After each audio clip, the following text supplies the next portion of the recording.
How worried are you about a nuclear threat from Russia?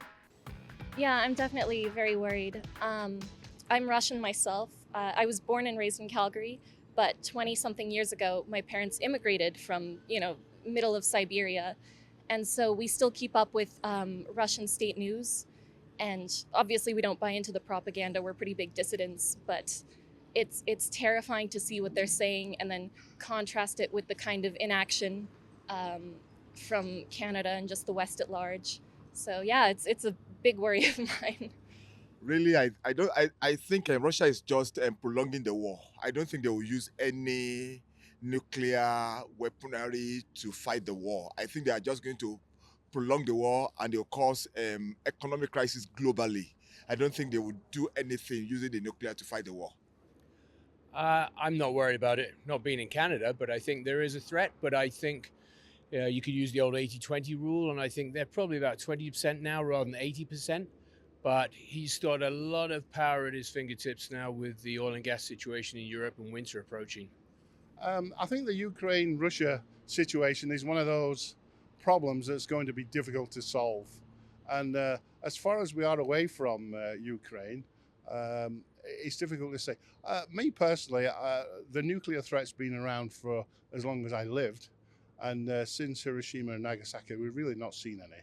I want to believe the politicians when they say it's not an issue, because if there's one nuclear moment, then it'll trigger Armageddon, according to Biden. So am I worried? Yes, because I'm old enough to have lived through the Cuban crisis, and I remember being afraid then. Fairly concerned in the sense that it's a situation we haven't found ourselves in before in terms of the use of tactical nuclear weapons. And my concern is there is not a really solid solution to that level of escalation, short of further escalation.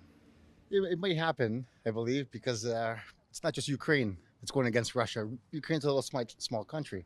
You see how huge Russia is, the power they have. It's, I believe it's many countries. They're helping, like a proxy war, helping Ukraine. They're sending paid soldiers, militias, mercenaries to fight Russia. So it could happen right now. It's not just Ukraine. It's the West basically fighting Russia. I mean, I tend not to worry about it because if there is one, we're done. So that's how I think of it. If there's something to worry about, that's going to be, a major issue. So unless it comes up, I don't tend to think about it. I leave that to the international professionals who deal and negotiate with these things. Minimally. I mean, I don't think they would, and I don't think the Russians would. And should they do it, I think there are a whole range of responses, non-nuclear, that would be very effective at shutting down the Russians. And I think these messages have been conveyed to them. And I've heard things like sinking the Black Sea fleet and destroying all equipment in the occupied areas. Not particularly. I mean, one should always recognize that when you have a man that is under such intense pressure, both from Ukraine and internally, and has been an autocrat for so many years, in a country with a history of violence. I mean, it goes back, hundreds of years.